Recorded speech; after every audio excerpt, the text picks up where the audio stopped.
खबर तफसील से। कर्नाटक हिजाब तनाज़े के खिलाफ मुंब्रा में आज एहतजाज किया गया। खवातीन ने एक एहतजाजी मुजाहरा करते हुए कहा कि हिजाब हमारी आन बान शान है और हम इसे किसी भी कीमत पर तर्क नहीं कर सकते।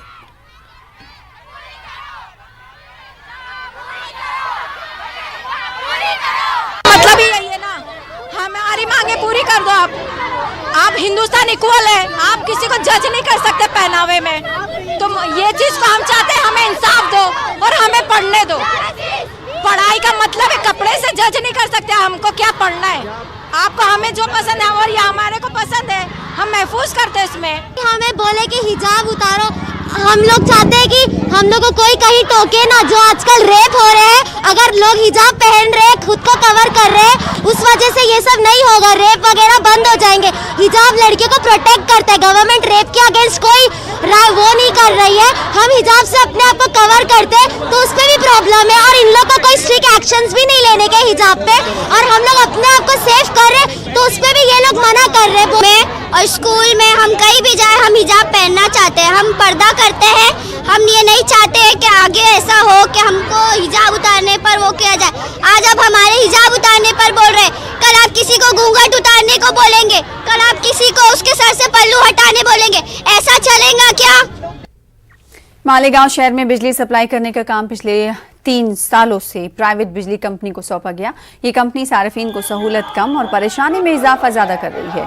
पावरलूम मालिकान और दिगर सभी सनत के लोग इस कंपनी के रवैये से परेशान हैं। बिजली कंपनी के खिलाफ आवाज बुलंद करते हुए एनसीपी के मकामी यूनिट की जानिब से एक एहतजाजी मोर्चा निकाला गया। लेकिन महावितरण कंपनी जो थी उससे भी खराब हालत आज पावर कंपनी के रहते हुए है। और मालेगांव शहर के बुनकर हो, मालेगांव शहर के प्लास्टिक कारोबार करने वाले हो, मालेगांव शहर के छोटा मोटा व्यापार करने वाले हो या घरगुती लोग हो, ये जो दादागिरी पावर कंपनी की चल रही है, डिस्कनेक्ट करना, एवरेज बिल देना, मन मर्जी से दंड आकारना, रात के अंधेरे में रेड करना, जहाँ पर ओवरलोड है वहाँ पर नए कनेक्शन नहीं देना, और जो पुलिस की धमकी देकर जो केसेस फाइल कर रही है, ये मालेगांव शहर की आवाम के साथ में ये जुल्म किया जा रहा है, नाइंसाफ़ी की जा रही है। नांदेड़ म्युनिसिपल कॉरपोरेशन इंतजामिया की जानिब से इन दिनों शहर में ममनुआ प्लास्टिक कैरी बैग की तिजारत करने वाले अफराद के खिलाफ बड़े पैमाने पर कार्रवाई की जा रही है। इसी सिलसिले में नांदेड़ के कदीम मोंढा मार्केट में एक दुकान पर छापा मारकर 2 से 3 टन ममनुआ प्लास्टिक कैरी बैग का माल जब्त किया गया। इस मामले में मुतालिका दुकानदार के खिलाफ मुकदमा दर्ज करके आगे की कार्रवाई की जा रही है। ख्याल रहे कि माहौलियाती आलूदगी से बचने के लिए महाराष्ट्र हुकूमत ने प्लास्टिक कैरी बैग के इस्तेमाल पर मुकम्मल तौर पर पाबंदी लगाई हुई है। बावजूद इसके शहर में गैर कानूनी तौर पर कैरी बैग की खरीदो फरोख्त और इसके इस्तेमाल का सिलसिला जारी है। महापालिका की तरफ से जुन्नर मोंडे के अंदर लॉर्ड वेंकटेश्वरा जो सराफे के अंदर जो दुकान है मोंडे में, वहाँ पर हमको जो हमारे एसआई है, एसआई के मार्फत यहाँ पर ऐसी इन्फॉर्मेशन मिले वाली है कि यहाँ पर कैरी बैग्स जो गवर्नमेंट ने बंदी डाले वाली है वो यहाँ पर है। तो एसआई ने जाकर उसका पंचनामा करके उसकी पूरी छाननी करके देखने के बाद मैं सहायक आयुक्त जोन क्रमांक 4 सादिक साहब, जोन क्रमांक 5 सोनसठ साहब, हम यहाँ पर आकर उसके ऊपर उनका जो पूरा माल है वो माल जब्त करके उसके 3 ट्रैक्टर के अंदर भर के हमारे हैंड ओवर कर लिया गया है। और उसके अंदर अगर उनको पहले अगर पौती फाड़े वाली होंगी तो वो देखकर उसके ऊपर कम से कम 25,000 रुपये उसको दंड लगाया जाएगा। अंदाजा कितने का माल होगा?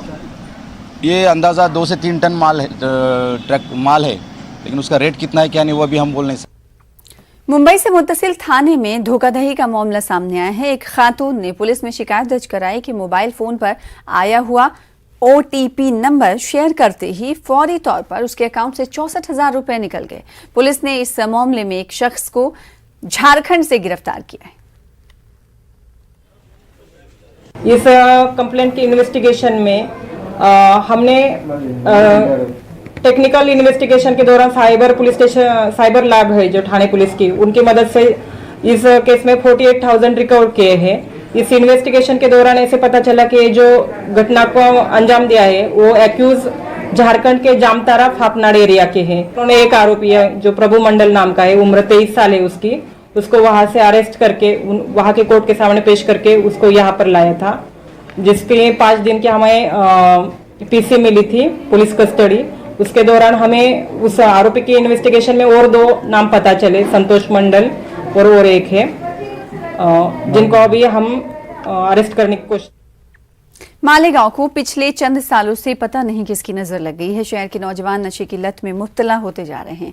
अलग अलग तरह का नशा मालेगांव शहर के नौजवान करने लगे हैं। इन नौजवानों को खेलों और खेल के मैदान की तरफ राग़िब करने की गरज से मालेगांव शहर के एमएलए मुफ्ती इस्माइल कासमी ने शहर में मुख्तस खेल के मैदान और स्पोर्ट्स क्लब के जरिए तैयार किए गए मैदानों को खुसूसी फंड देकर उन्हें तैयार करने का काम शुरू कर दिया है। Ansaria volleyball sports club Malegaon शहर का निहायत कदीम स्पोर्ट्स क्लब है। इसके जरिए तैयार किए गए मैदान पर एमएलए फंड से छोटा स्टेडियम तामीर किया गया, जिसका इफ्तिताह वॉलीबॉल मैच से किया गया, जिसका मकसद नौजवानों में खेल को बढ़ावा देने और नशे से दूर रखना है। आने वाले दिनों में मजीद दूसरे इलाकों के अंदर हम इस तरह के ग्राउंड बना करके देंगे, ताकि जो है शहर के नौजवान स्पोर्ट्स की लाइन से तरक्की करें। मालेगांव से निकल करके स्टेट लेवल पर और फिर स्टेट से निकल करके नेशनल लेवल पर और नेशनल लेवल से निकल करके इंटरनेशनल लेवल तक मालेगांव के खिलाड़ी पहुँचे, ये हमारी चाहत है और इंशाअल्लाह आने वाले दिनों में हमारा ये ख्वाब शर्मिंदा ताबीर हो। आकोला के मच्छी मार्केट इलाके में अली सुबह मदरसा समेत कच्ची दुकानों पर बुलडोजर चलाने से मकामी अवाम में नाराजगी पाई जा रही है। इस इलाके में कुरैश बिरादरी की दुकानें हैं। लोगों का कहना है कि ये जगह उनके मालिकाना हक में शामिल है।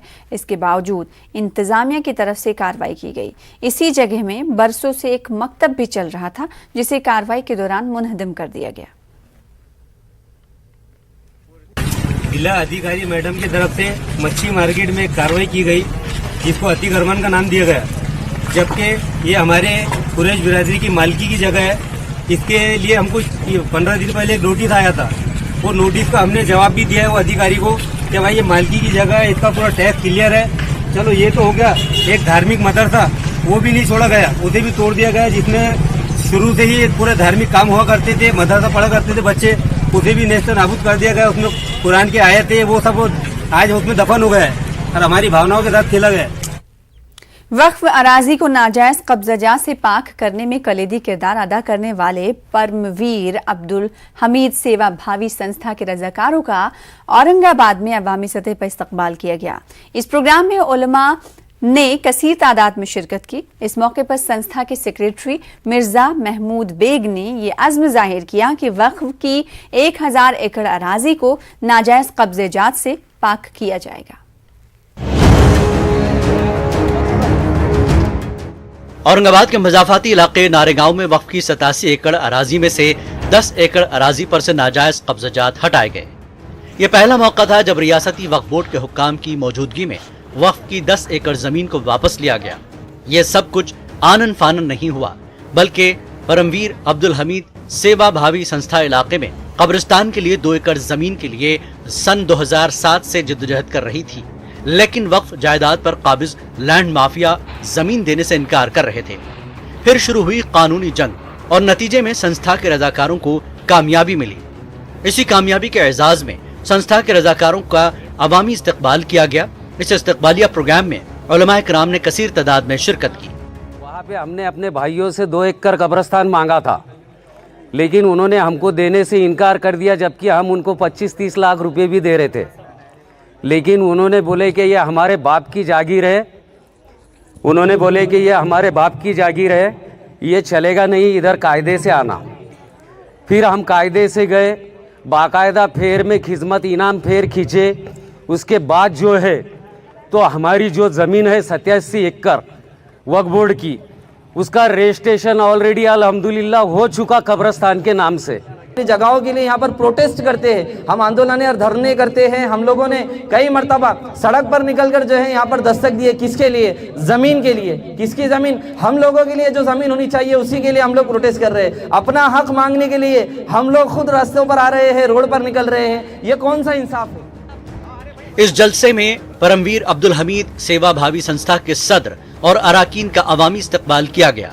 इनकी गुलपोशी की गई और उन्हें तहनीयत पेश की गई। इस जलसे में मुकर्रिरीन ने बताया कि वक्फ की अराजी को नमूना नंबर 8 की मदद से वक्फ बोर्ड की इजाजत के बगैर ग्राम सेवक और सरकारी एहलकारों की मदद से जाली दस्तावेजात बनाने का एक पुराना चलन है। इसको रोकना नौजवानों की जिम्मेदारी है। वक्फ की मिल्कियत को बचाने के लिए नौजवानों को एक मुहिम चलाने की जरूरत है। जो 40% मुसलमान भाड़े से रह रहे सब एरिया में औरंगाबाद में वक्फ बोर्ड की इतनी जगह खाली है, हम लड़ेंगे, उनको लेके रहेंगे, उनको भाड़े पे दिला के रहेंगे, बहुत बड़ा प्रोटेस्ट करेंगे। जैसा कोरोना खत्म होएगा मंत्रालय पे सबसे बड़ा मोर्चा हमारा रहेगा। तमाम हजरात से बस एक ही दरख्वास्त है कि आप कॉन्स्टिट्यूशन के दायरे में रहते हुए कॉन्स्टिट्यूशनल राइट्स जो हमारे है, जो हमारे हुकूक है, जो आईन हिंद हमें इसकी इजाज़त देता है कि हमें हमारा हक किस चीज़ पर है और हमारा हक किस तरीके से लेना है, मांगना नहीं है। समाजी जहदकार मिर्जा महमूद बेग का कहना है कि औरंगाबाद शहर में 40% से ज्यादा गरीब, मिस्कीन और मुस्तहक मुसलमान किराए के घरों में जिंदगी गुजारने पर मजबूर हैं, जबकि 1000 एकड़ वक्फ अराजी पर नाजायज कब्जात हैं। इन कब्जात को हटाकर मुसलमानों की बाज़ाबातकारी को यकीनी बनाया जाएगा। न्यूज़ 18 उर्दू के लिए औरंगाबाद से अजहरुद्दीन की रिपोर्ट।